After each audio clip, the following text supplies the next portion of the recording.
ধারালো অস্ত্র দিয়ে কুপিয়ে খুনের অভিযোগ উঠল কিছু দুষ্কৃতীদের বিরুদ্ধে। পুরনো শত্রুতা জেরে এই খুন বলে দাবি মৃতের পরিবারের।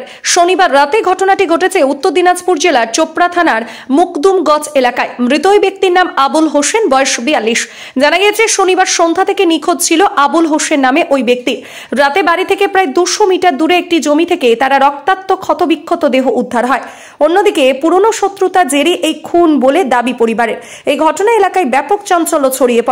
স্থানীয় পরিবারের লোকজনের দাবি, যারা এই ঘটনার সাথে জড়িত রয়েছে তাদের চিহ্নিত করে দৃষ্টান্তমূলক শাস্তির দাবি তুলেছেন। খবর পেয়ে ঘটনাস্থলে পৌঁছায় চোপড়া থানার পুলিশ। পুলিশ মৃতদেহটি উদ্ধার করে ময়না তদন্তের ইসলামপুর মহকুমা হাসপাতালে পাঠিয়েছে। ঘটনার তদন্ত শুরু করেছে পুলিশ। এই মর্মান্তিক ঘটনা তো আমরা নামাজ পড়ার পরে মাগরিবের নামাজ পড়ছিল, আমার মসজিদের মধ্যে মুয়াজ্জিন ছিল। এশার নামাজের টাইমে কিন্তু আজান দিত, কিন্তু আজান দেয়নি, অন্য লোকে আজান দিল। তারপর থেকে ও নিখোঁজ। তারপরে আমরা নামাজ টামাজ পড়ে বাড়ি চলে গেলাম। আমরা ভাবলাম ও হয়তো কোনো জায়গায় চলে গেছে, হয়তো কোনো জায়গায় যেতে পারে কাজে কামে। কিন্তু দেখা গেল ও কিন্তু খোঁজাখুঁজি করার পরে পাওয়া গেল। তখন আমাদের পূর্ব দিকে, ওর বাড়ির পূর্ব দিকে একটা আলির কাছে ও কিন্তু লাশ হয়ে পড়ে আছে। এখন এই ঘটনাকে আমরা এখনো পর্যন্ত কোনো রকম কিছু আমরা বলতে পারছি না যে এখন কীভাবে এই ঘটনাটা ঘটলো। এর কোনো দুশ্মনও ছিল না, একদম সৎসিধা লোক ছিল, 5 ওয়াক্ত নামাজ পড়তো এবং কোনো দুশ্মনও কিন্তু ছিল না। কী নাম? এর নাম হচ্ছে আবুল হোসেন। বয়স প্রায় 40-এর কাছাকাছি। বাড়ি মুকদুমগঞ্জ। আপনারা কি চাচ্ছেন এখন? আমরা এর একটা সঠিক তদন্ত চাইছি।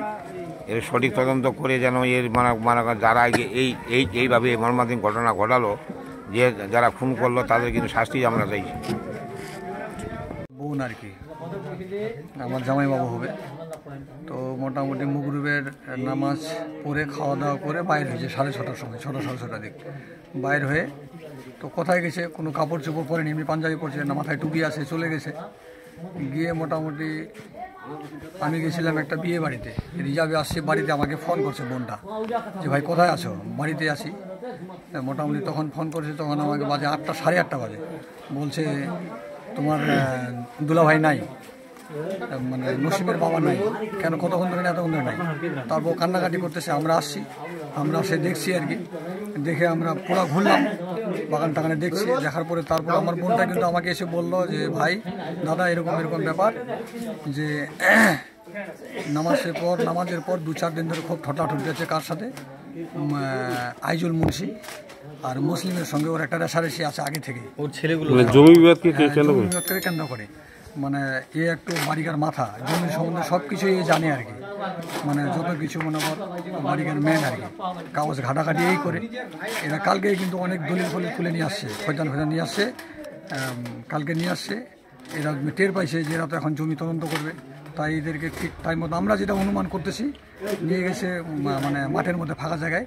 ঠিক 7:30-7টার মধ্যে ঘটনাটা ঘটছে আমার অনুমান আর কি। আপনারা কখন দেখতে পেলেন? আমরা দেখলাম ওখানে মোটামুটি 9টা, 9:30 সাড়ে 9টার সময় দেখলাম। দেখার পরে আর কি কান্নাকাটি এরকম আর কি। কি নাম ওনার? আবুল হোসেন।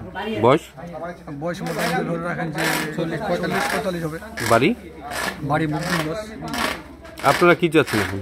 আমরা পুলিশের কাছে এটাই চাইছি যে যারা এই মার্ডারটা করছে, নিঃশংসভাবে খুন করছে, হত্যা করছে, এটা তো দেখলে খুব খারাপ লাগে। মানুষ সবাই দেখলো, সেটা পুলিশের কাছে আমি অনুরোধ করছি যে এই বিচারটা যেন আমার বোন, এখনও ইয়ং আছে, 2টা ছোট ভাগিনা আছে আমার, ছোট নাবালক, এদের প্রতি লক্ষ্য করে যেন কড়াভাবে এই যারা এই কাজটা করছে ওদের বিরুদ্ধে শাস্তি চাই, আমি ওদের বিরুদ্ধে ব্যবস্থা নেই, এটাই আমি চাইছি।